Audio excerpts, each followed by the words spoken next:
to you. You download it into your driver, into this plug-in interface called NGX, and the neural networks are changing all the time. They're getting better and better, and we put it up in the cloud, and you could decide whether you want to enhance your images or not. Then you run that on Turing. NGX driver, this is all part of the RTX platform, and you run it on the chip. Well, the supercomputer looks like this. This is the machine that is generating all of those networks. And basically, before you even run it on Turing, before you even run your game on Turing, there are a bunch of supercomputers here's one. There's a bunch of supercomputers that's training these models. And the graphics card, here's one. The graphics card, you guys know what a graphics card looks like, right? Here's one, available retail, $68,000. Okay?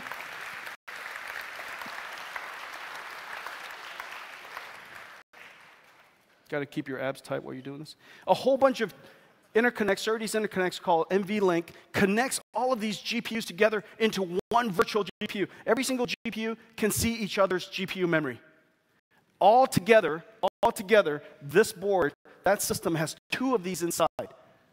Two of them. This is one petaflops. That's another petaflop, not motherboard, but mother of, God, it's heavy. GPU, two graphics cards, makes 2 petaflops. 2 petaflops, you want to put 2 petaflops is basically a supercomputer with servers from that side to that side. 400 servers, $2 million without anything else of servers, this replaces. And so we use this to train the neural network model. Here we go. Here. You can do it. Thanks, Paul. You use that, and you train this network called the Nvidia DLSS. Okay? And then it comes up with a model like this, and this is 4K TAA. You guys know the Unreal Engine Epic's demo called Infiltrator. It's just beautiful. Incredibly taxing on systems. And 4K TAA up there. TAA is the anti-aliasing technology we invented, which is temporal. And so temporal, it takes last frame, the motion vectors, and it tries to figure out what's the best combination to create beautiful edges. Look at that, because it's temporal and the motion vectors, so many things are moving. You see a disjointed hinge over here. And this is 4K DLSS. Look at this. That's just perfect. Okay?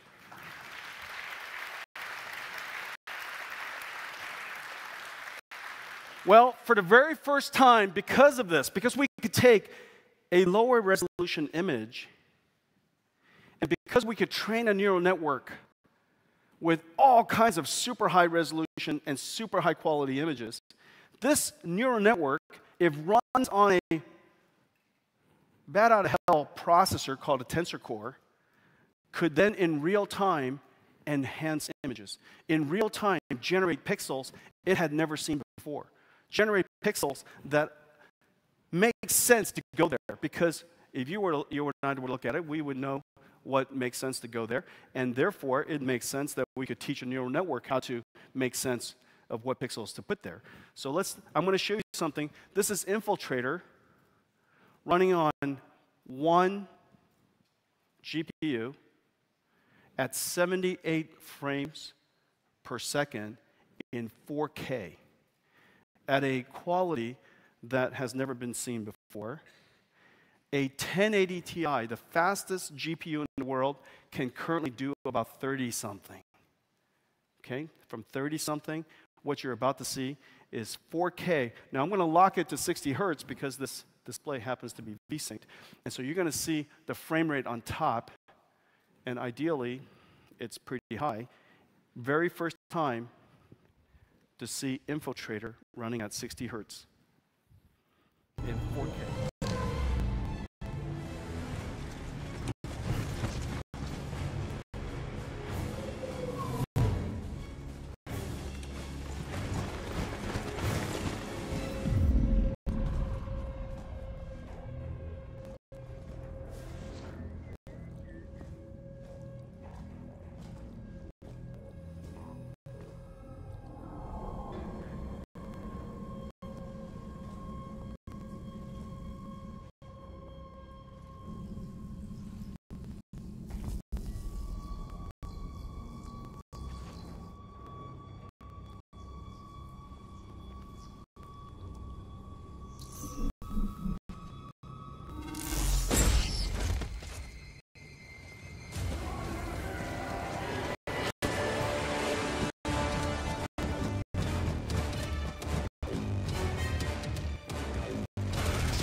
Is that amazing?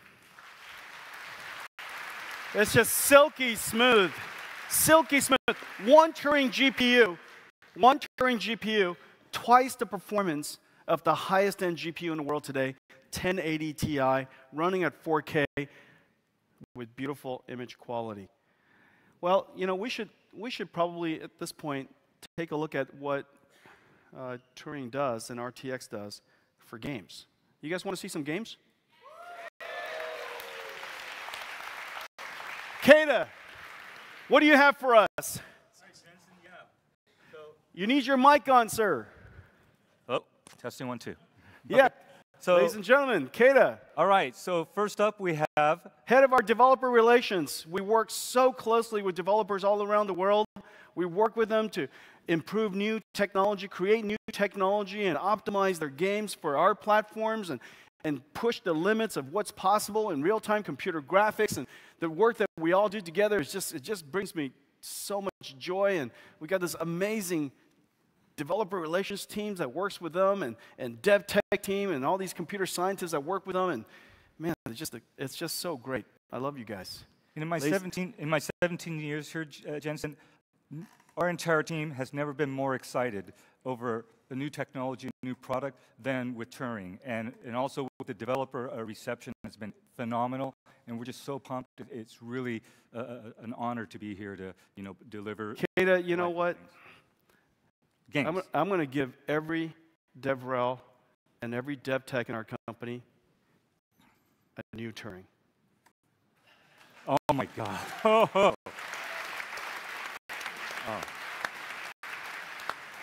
Thank you. Wow. The number of people in that group, I'm sure, has increased by a factor of 10 since I said that. Okay, what's the first game we're going to talk about? So Shadow of the Tomb Raider is the first up. It's the latest and the really, obviously, not much needs to be said. It's a super successful franchise. Just data-wise, it sold 65 million units. And it's going to ship the Shadow of the Tomb Raider on September 14th. This time, the game has Lara Croft going on an epic adventure in Mesoamerica and South America. Just one thing to note, a parallel, Lara has a long and illustrious history. And actually, in many ways, Lara and Nvidia has grown up together because we both never thought of it that way. Yeah, in the mid-90s. Yeah. In fact, Jensen, it happens to be the first game I played when I bought my first Riva 128 in 1990. I was 30 when she was 25. Grew up together. So yeah, so we work with Crystal Dynamics, Nixies, and IDOS Montreal, and we're excited to be able to show it. And now what we're going to feature, we're going to show just a little part of it, and later there's an after show. And the developers are going to talk to you about all this. You're going to be able to see all this stuff. But we're going to show you just a few things about it. So one of the things, of course, Lara Croft, you're in shadow all the time. It's all about shadows. And one of the challenges with shadows, as you know, they're just, using traditional shadows, they're too crisp. And so they have these hard shadows. And if we use contact hardening, and we use percentage closeness shadows, they're kind of blurry and fuzzy and noisy, and when you put a whole bunch of them together, it just becomes a big mess. And so what you're looking at is ray trace shadows. And you're going to see a lot of ray trace shadow stuff, and that's the first demo we're going to show you. We're going to feature ray trace shadows. Go, take it away, guys. Hey. My name's Chad. Hey, I'm over here. And apparently I work in the DevRel team with Kata, and apparently I just got a new Turing, so I'm really excited. Bingo. So what we did is we worked with Nixies and IDOS Montreal to bring real-time ray-traced shadows to Shadow of the Tomb Raider. It's perfect. And so the thing to look at right now with RTX off, you saw the crisp shadows up there, and you saw right here. This is really hard to do, and that's why they don't do it at all, which is dynamic lights and shadows. These are dynamic point lights. They're really expensive to do in current rendering techniques because basically you have to cast shadows in every direction from the light. And this goes back to what you were saying earlier about having to put a cube map here and a cube map here, and every time you move, you have to redo all that rendering. So let's put RTX to the test and have it just do it for us.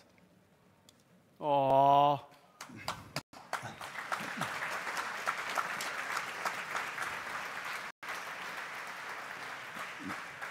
The beautiful thing about ray tracing is you turn it on.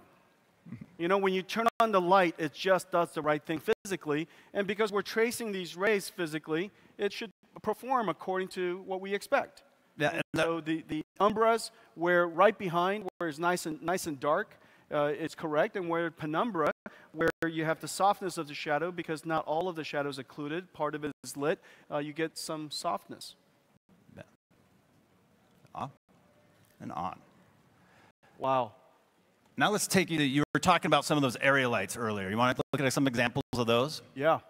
Well, here's a big example. This is an incredibly lit scene. This whole scene is amazing. It's beautiful. And so what we have here is we have 2 cone lights and 2 area lights. Those area lights are basically rectangular shapes, the neon lights above the stage. And what you notice is the shadows below are hard, like you keep talking. And this is state-of-the-art for real-time graphics right now. And I got to say that because the guys are sitting right next to me who made those shadows. And they are, Brett. This is the best we have right now. And they look beautiful. Yeah, they look great. Until now. And the way that's simulated, those area lights are simulated essentially as a couple of point lights. And that's why you see such hard shadows. Exactly. But if you simulate the area lights like area lights, because we ray traced it, and independent of where the rays bounced around, eventually, if it were to hit some part of that area light, it gets lit. And so ray tracing is much more cost-effective, in fact, however, very difficult to do, way of doing area lights. And let's turn this on and take a look. So you get the nice blend of the color and the light. Isn't that beautiful, guys?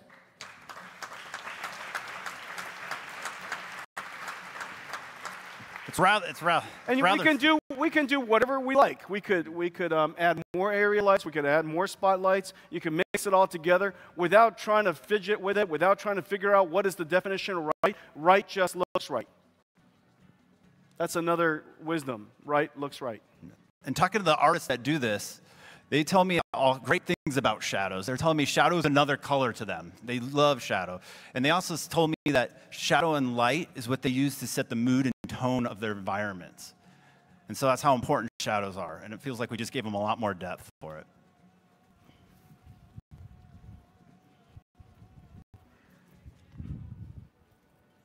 Some more on, more off. Okay? What you got? Well, we want to take a look at some more area lights that are very interesting. Let's take a look at one more shadow. All right. One more shadow.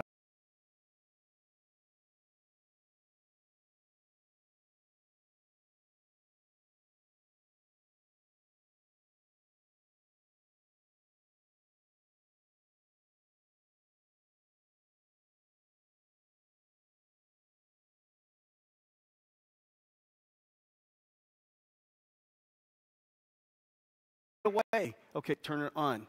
There you go. There you go. Otherwise, it looks like another person on the ground. Look at that. The contact hardening just works. Leave it on. Contact hardening just works. The umbra works. The penumbra works. Everything just works. Okay. All right, man. Good job, Chad. Thanks. Guys, let's take a look at an exclusive trailer of the Shadow of the Tomb Raider.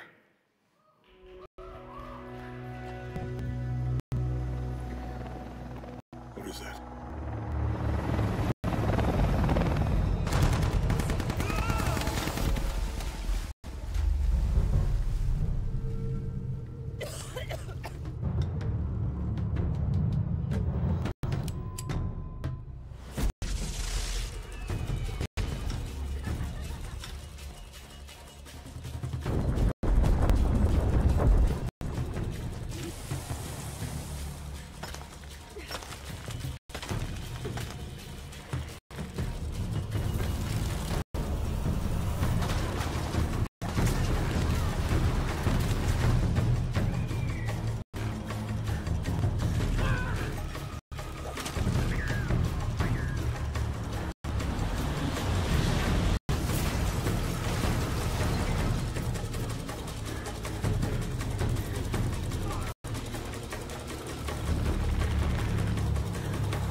That's awesome.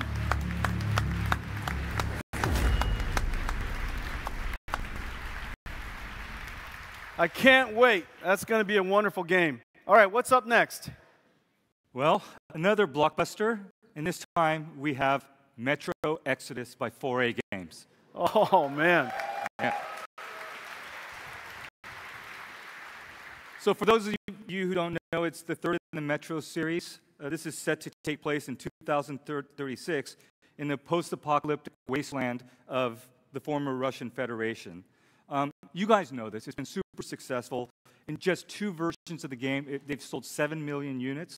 And this one, Metro Exodus, is due out February 22nd of next year. It's going to be well worth the wait. It's developed by 4A Games, who, since for the first time we met with them, Jensen, back in 2009, they're super enthusiastic and very forward-thinking, so we're not surprised that we have them here today to show something awesome. Yeah, that's really cool. Now, the thing that we're going to showcase with this demo here is something that is just really, really hard. Basically, the way light works is, can you guys see this? My light is really bright, but basically, light is coming in from the outside through those windows. And of course, this part is lit directly. And the challenge here is that's an area light, and so we have to make sure that the shadows look right. However, that light doesn't stop there. That light bounces around this room, and it illuminates different parts of the scene, depending on how close they are to that particular light. And maybe in the creases and the corners, it's really super dark, but in other places, it's more light. And direct light, it's completely bright. And so lighting this room using traditional computer graphics lighting is just incredibly hard. And this is the perfect showcase for global illumination. Now they want to use light, of course, to create these incredible moods. And so you feel, a little scared when you walk into a room instead of being completely black, which is not right, or completely lit, which is not right either. And so global illumination has the ability to create an aura, a feeling, a sensation that is really photoreal. And so this has been something that we've been pursuing literally for a long time. This is a 10-year pursuit that we have finally been able to do, global illumination. Let's take it away. So Matt, this is GI. This is GI on. And so just as I was describing earlier, the light is coming in through the window. It's bouncing around inside, and as a result, we're lighting. Look at that. That corner is darker. That corner over there is completely dark, and that light right above the windshield is nicely lit. It does exactly what you expect it to do, and it does it all by itself. Just put sunlight outside. Super high intensity ambient light. Put it outside and everything just works. Everything just works. Now you could do it the other way. No, go to direct light. You see this? This is the way computer graphics basically works. Now, of course, we could create a whole bunch more fake lights. We can create a whole bunch more fake lights. But in this room, if you create more fake lights using spotlights, you'll get all these different areas that are lit too intensely and others that are not, and it looks like you basically turned on a whole bunch of lights. Now, what you could do, and what Matt did earlier, is turn on basically an artificial global illumination light, which is basically a fake ambient light. It's like somebody comes in here, and instead of allowing us to light this room with global illumination, which is happening right now from these monitors, like for example, I'm being lit by the monitor, and you guys are all being lit by the screen, this 4K gigantic, beautiful screen. And so the entire room is being lit with indirect lighting. But here, because we can't do indirect lighting back in the past, as in yesterday, we had to put a fake light in here. It's like somebody comes in here and put a fake light and constant intensity, constant color throughout this entire room. As a result, the places that should be dark, like back there, isn't dark. The places that should be more bright is the same intensity, okay, which is what you're looking at now. So this is wrong, and let's look at right. Look at that. Delightful.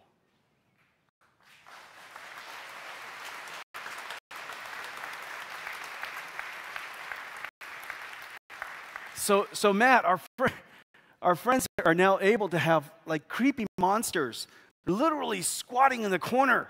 Yeah.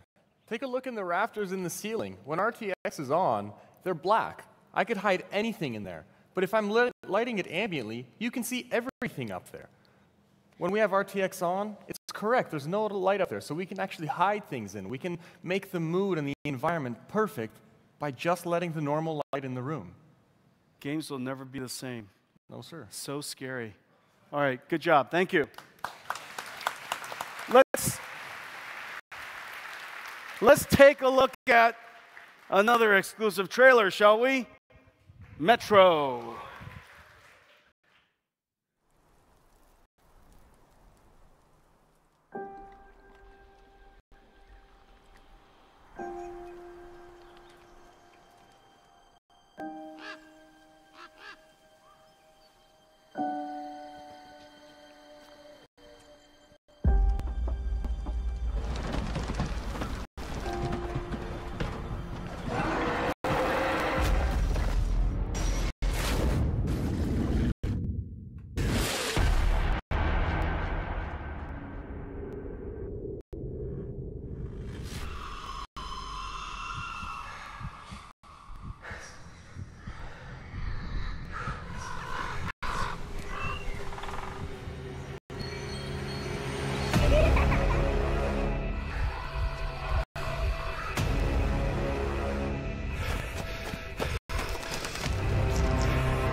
Wow.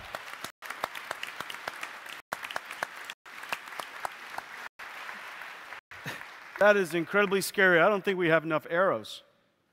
Okay, I'm going to flash through a couple of them, and then in the after show, we're going to show it to you. I want to save time for a whole bunch more stuff. Okay, let me show you. Assetto Corsa Competiziano.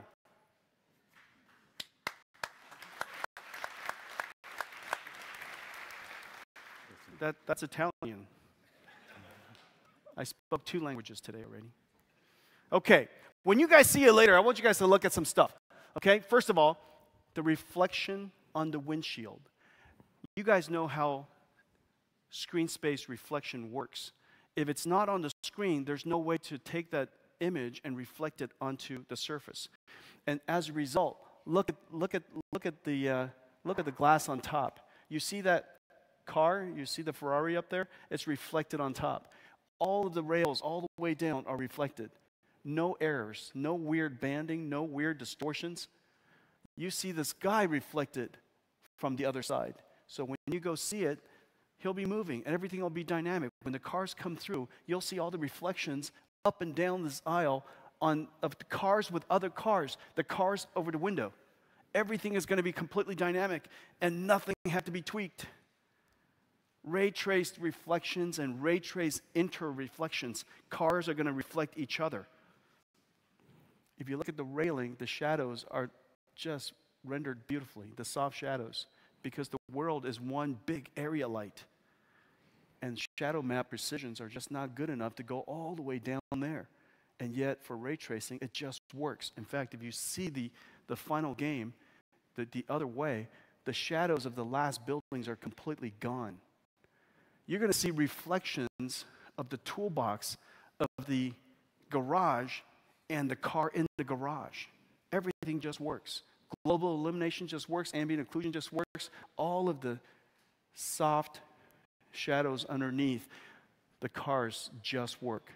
And you can look through the window, and depending on the angle of your view, you'll see Fresnel reflection.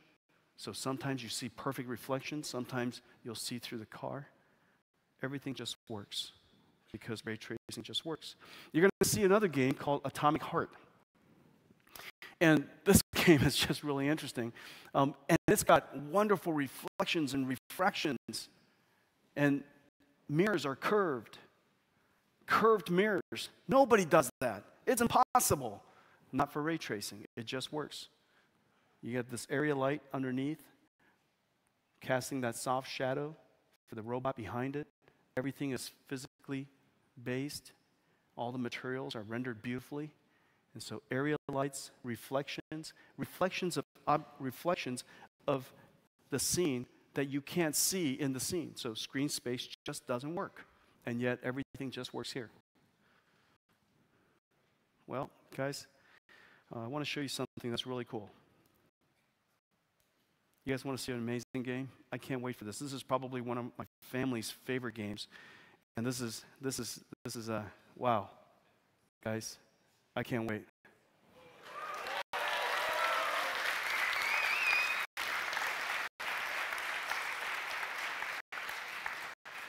I think we have with us Jonas and Christian from DICE. Guys. Hello, Jensen. Hello. Some of the brightest and the most amazing computer graphics engineers in the world. We've been working together on implementing RTX into Battlefield 5. Now, you guys, the anticipation of Battlefield 5 is so great, I don't think I need to introduce what is the concept of Battlefield 5. It is a World War II FPS. It is part history, part travel, part time travel, part running for your life, part destruction, real-time destruction. You've never seen destruction like there is destruction. Isn't that right, guys? Correct. You guys know destruction. We do. You guys know how to blow it up. Okay? There's mayhem. There's chaos. You work as a team. You can battle by yourself. I want to go learn all kinds of stuff about World War II by going through your game. I just want to be a tourist. Turn on God mode and go through as a tourist. So we're going to show you some pretty amazing stuff. Isn't that right, guys? That's All right. Okay, Jonas, let's go. Take it away. Yep, Christian. All right. Thank you, Jensen. Thank you, Nvidia, for hosting such a great show. This is really cool. I'm Christian. I'm a tech director for Engine Group at DICE, and next to me we have Jonas, media and video editor.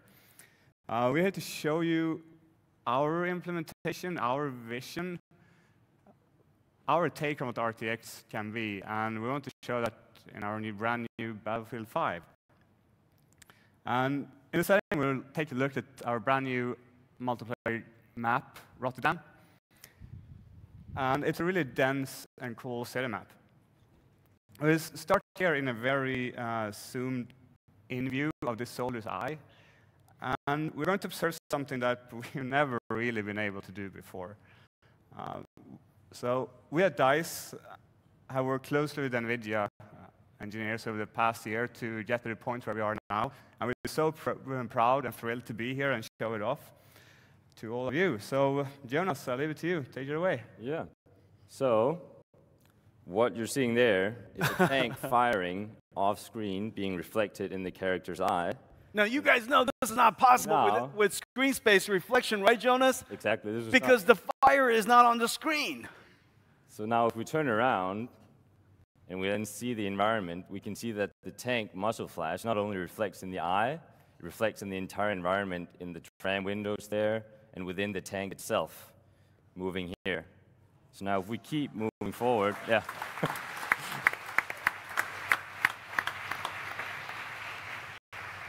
That's great. So of course, one of the big challenges of SSR is also complex surfaces like this. So now with RTX on, if we set off an explosion behind the tank here, but next to the car, oh, come on, reflecting accurately within the car.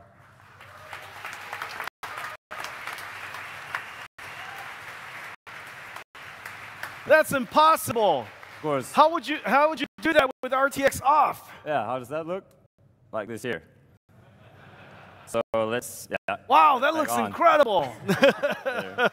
And it's, of course, it's updating dynamically, everything. Reflections will never be the same again. Look at the reflections off the ground, guys. It just.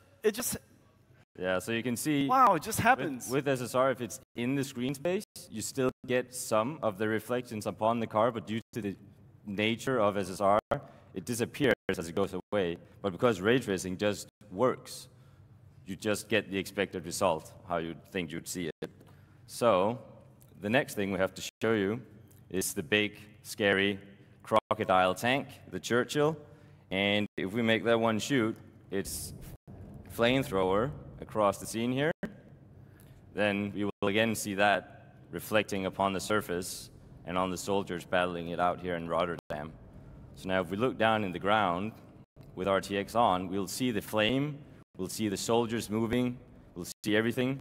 And now if I turn RTX off, we lose everything. We lose all the detail, all the context of what's happening in the scene. But with RTX on, you just get a much more cohesive image and a better understanding of what's happening around you.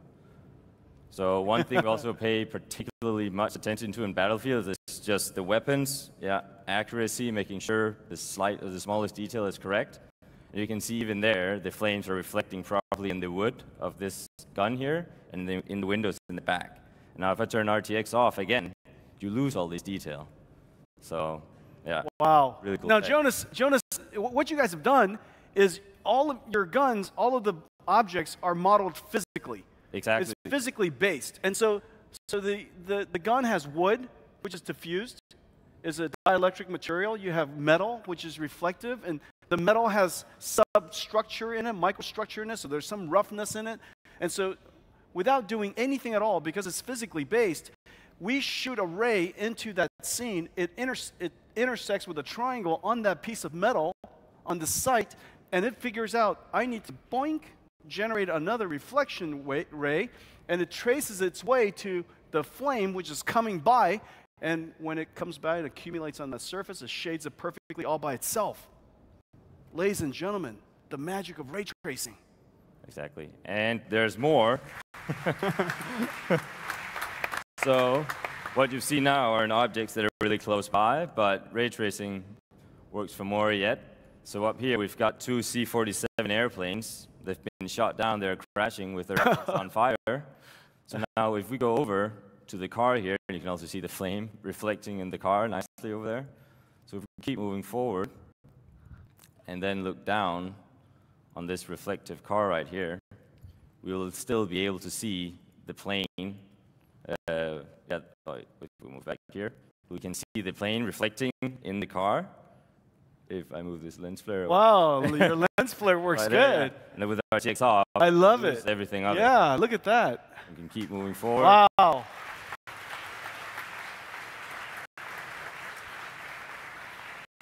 And Jonas, you guys did a great job with Fresnel reflection. Look when the angle is just right, it's just a perfect mirror. It looks beautiful. Exactly. So here it's a good example on transparent surfaces with Fresnel and PBR rendering. The more of an angle you're at, the stronger the reflection gets. And now with what we had before on these ones were just cube maps, which they're also static, but with ray tracing you get a lot more detail. You see the entire environment. And of course, as I said, the old school cube maps, they are also static. So say that we were to destroy this building here, make a tank shoot it, with ray tracing on, you'll be able to see frostbites and Battlefield's destruction system within the window, moving dynamically. And now, to end it all off, RTX, I mean, it works on the entire scene. So what if we were to shoot off a V1 rocket here and zoom out, get a good view of the entire street of Rotterdam, and then take a look at the windows, all the places that you would expect to reflect. For now, turn up the time again, and we just wait patiently for the V1 to hit the ground. And there.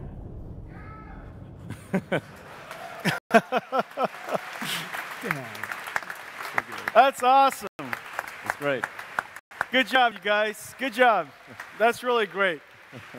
And it's amazing what you guys did so fast. I know you guys worked super hard, but it's amazing how you guys implemented this stuff so fast. I mean, that's one of the benefits of ray tracing. You know, the benefits of ray tracing is because things are going to behave physically. You should be able to turn things on. If the rest of your system and your models are done properly, you could turn these effects on relatively easily. I mean, it still takes a great deal of great engineering, but comparing to doing it the traditional way of arting everything into existence, the amount of engineering that has to be done is just significantly lower going forward. You know, hopefully, using the laws of physics, when you guys create a scene, things would just look right and behave accordingly. And so this is really just such a great achievement. Wow, things are still falling apart. Yeah. I've never given a talk in total destruction before. You guys do destruction great. You're great at destruction. That's a lot of pent-up anger there, sir. Lots of great destruction. Okay, you guys made an amazing trailer. Let's take a look at it.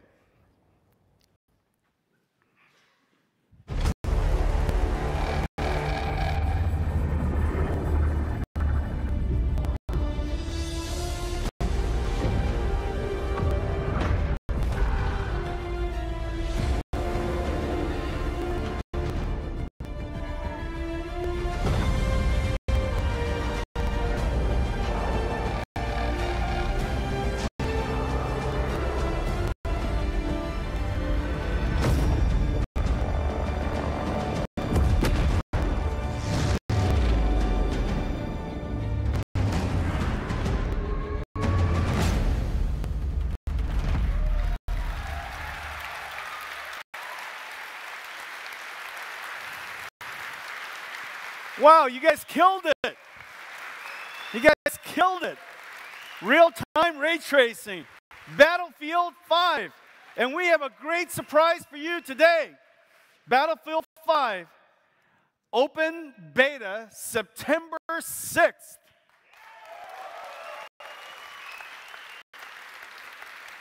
Guys, congratulations on a great achievement. Yeah, this is really a wonderful achievement. Thank you. There are so many other RTX games coming your way. Developers all over the world are working hard on RTXing.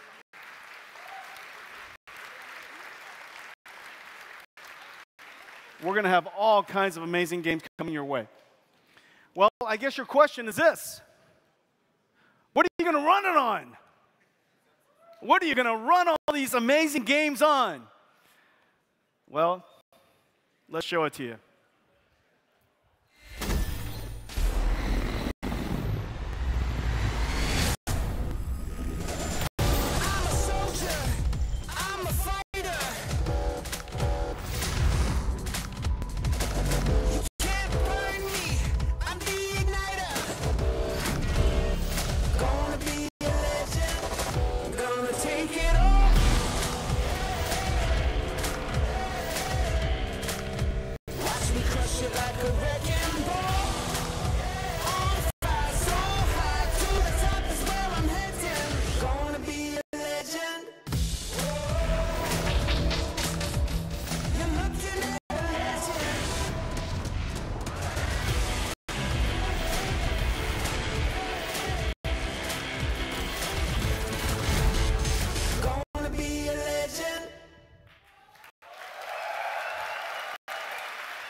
Ladies and gentlemen,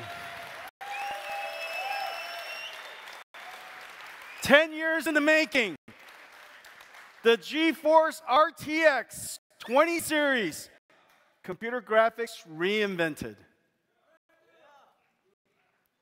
Isn't that beautiful?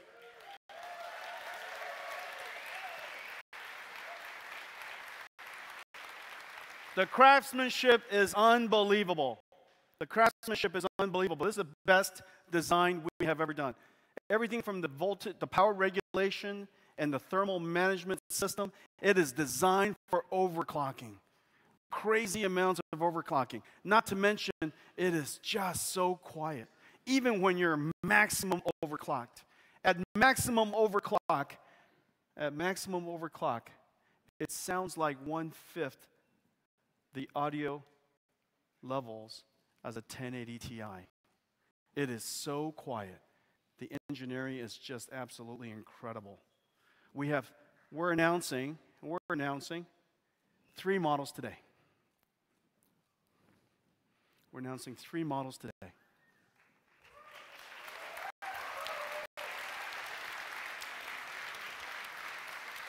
The RTX 2070 with 6 gigaраys per second, 5 times that of a Titan X. 5 times that of a Titan XP. 45 trillion RTX ops per second. 45 trillion RTX ops per second. That is several times the performance of a Titan X. 8 gigabyte frame buffer. RTX 2080, 8 gigaраys per second, 60 trillion RTX ops, about 6 times the performance of a Titan X for ray tracing, 8 gigabytes, and then the RTX 2080 Ti, 10 gigarays. I love gigarays. 10 gigarays. Shoot as many rays as you like. Go crazy, just shoot rays. 78 trillion RTX ops, 11 gigabyte frame buffer. Starting at $499.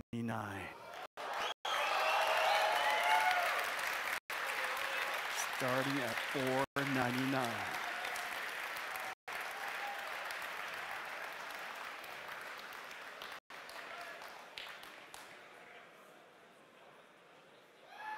Pre-orders today.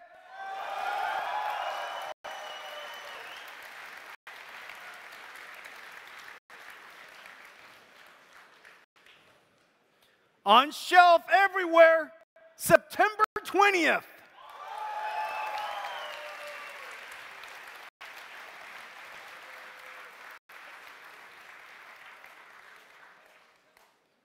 And here is your Nvidia RTX family.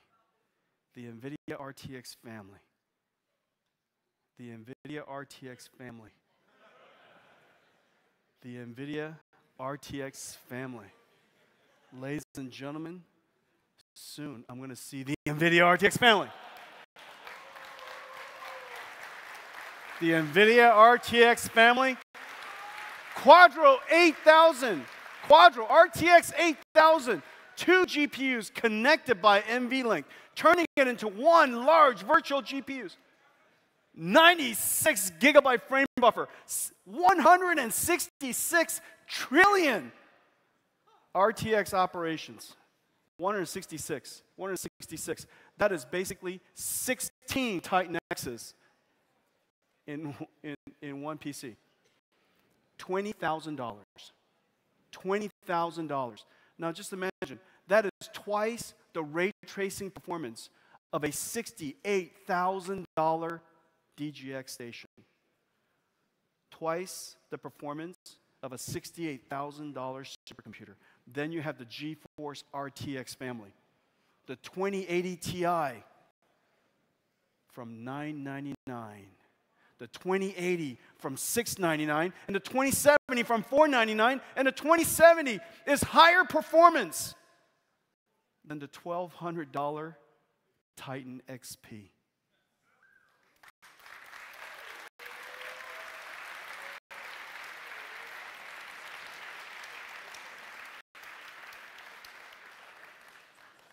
Look at it this way. I want you to look at it this way. Look at this. This is what they look like. The biggest generational leap in the history of computer graphics. Our beloved Pascal, the best GPU the world had ever seen, next to the Turing family. It is a shocking contrast. 10 years in the making. So, ladies and gentlemen, the RTX family. So proud of it. Well, that's our show. The GeForce RTX, the first to implement the Nvidia RTX platform, reinventing computer graphics using this hybrid rendering mode of rasterization and ray tracing, compute using CUDA, and artificial intelligence. Artificial intelligence that was trained using supercomputers.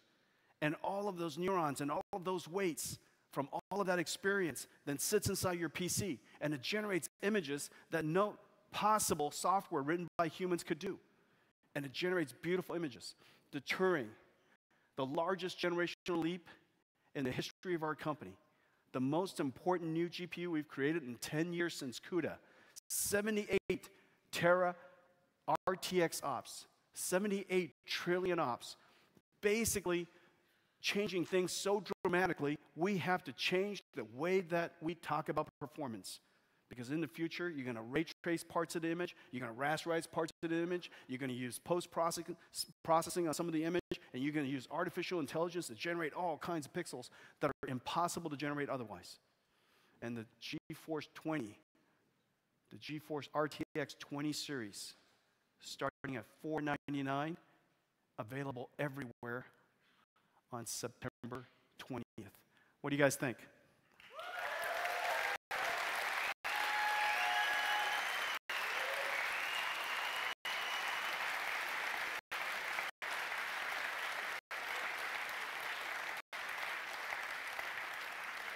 Okay, I have one more surprise for you. The guys did something. Well, everything is real time. It's physically based. All the materials are modeled properly. Reflections just work. Inner reflections just work. The lighting just works. Ambient occlusion just works. Area lights just works. Have I told you that before?